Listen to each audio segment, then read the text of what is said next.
readers. I am happy to share another great story with you. I miss you, wish I was in your classroom, and I hope that you're doing really well. I have a fun story called A Letter to Amy, written by Ezra Jack Keats. And I'm sharing it today because I want us to think about something that readers do while they're reading. And you might already do this, and I encourage you to do this because it will help you think while you're reading. Readers often are reading along in a story and they sit in their mind and ask questions. They might say, "Ooh, I wonder what's going to happen next." Or they might say, "Well, why did that character do that?" Or they might say, "Oh my goodness, I can't wait to see what's going to happen next. I wonder what it will be." So they're asking and talking to themselves as they read. And that's fantastic. So when you're reading, and when I'm reading today, I'm going to show you how I ask questions, and I'm going to stop and let you do some thinking and ask yourself questions. Good readers do that, and you're a great reader, so you'll do that along with me today. So one of the first words that I want us to think about, one of our juicy words before I start reading, is the word peering. And peering means that you look carefully at something. You look very carefully at it, and you sort of stare at it. So you might be peering. Can you do some peering? Look carefully at something. Awesome. That's going to be in the story. The other word that I want you to be on the lookout for is spoiled. And spoiled means that something gets ruined or destroyed. So in this case, I have this picture of the sad face because this person is scared or sad because her camping trip got spoiled by the rain. It got ruined. But I bet you've heard that word in other ways too, right? But in this story, spoiled means that something is ruined or destroyed. So that's not good, right? Spoiled. So remember, today we're going to be asking ourselves questions. And you might be thinking, what are some ways that I can ask questions? And I have some words to help you think about how I might ask questions. You might start a question by saying, what? What's going to happen next? Who? Who is that evil character? Where are they going to go next? When is the problem going to be solved?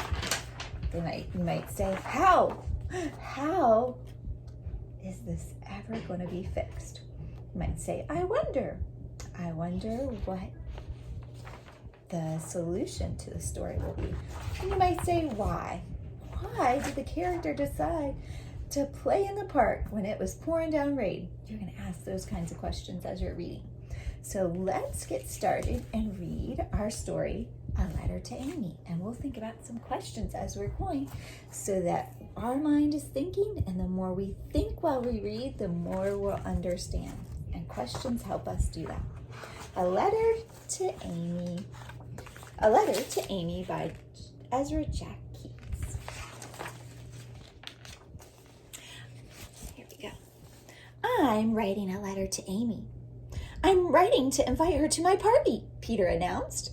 Why don't you just ask her? You didn't write letters to anyone else, said his mother. Peter stared at the sheet of paper for a while and said, well, this one is sort of special. Are you wondering why it's special? Me too. We're asking questions, we're thinking. Okay. He folded the letter quite a few times, put it in an envelope and sealed it. Now I'll mail it, he said. What did you write? His mother asked. Will you please come to my birthday party, Peter? You should tell her when to come. So he wrote on the back of the envelope, it is this Saturday at 2. Now I'll mail it. Put on a stamp. He did and started to leave. Wear your raincoat. It looks like rain. He put it on and said, it looks like rain. You better stay here, Willie. And he ran to mail his letter.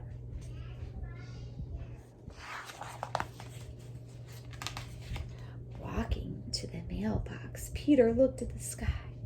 Ooh, I'm going to stop because I'm thinking, I wonder what's going to happen because there's rain. Looks like it's going to storm. This might be part of the problem in the story. Let's see. Dark clouds raced across it like wild horses. He glanced up at Amy's window. She wasn't there. Only Peepy the parrot sat peering, there's that word, down. Willie, didn't I tell you to stay home?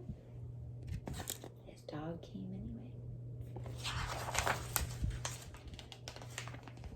Peter thought, what will the boys say when they see that there's a girl at my party? Suddenly there was a flash of lightning and a roar of thunder.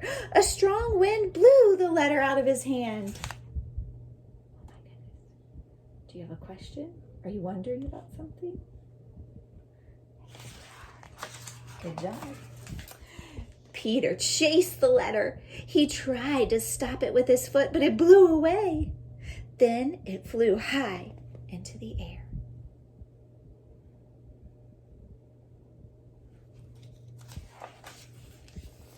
And landed skipping across a hopscotch game. The letter blew this way and that. Peter chased it this way and that. He couldn't catch it. Uh-oh. Do you have a question? What will happen next? Big drops of rain began to fall. Just then someone turned the corner. It was Amy. She waved to him. The letter flew right toward her. She mustn't see it or the surprise will be spoiled. They both ran for the letter. There's that word. Oh. I'm wondering something. What do you have in your mind right now? What are you thinking about? I keep thinking. In this great hurry, Peter bumped into Amy. He caught the letter before she could see it. It was for her. He stopped before she could see it was for her. Thank goodness he got it, huh? Quickly, he stuffed the letter into the mailbox. He looked for Amy, but she was running off crying. Oh no.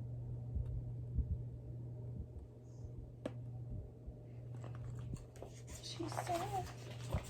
Now she'll never come to my party, thought Peter.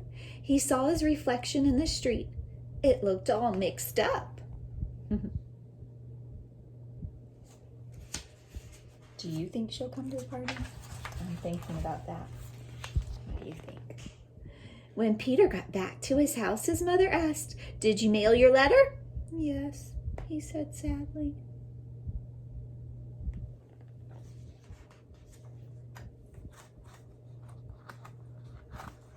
Oh, it's stuck. Sorry.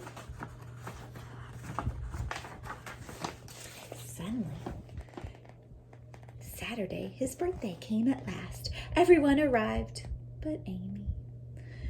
"Shall I bring out the cake now?" his mother asked Peter. "Let's wait," said Peter.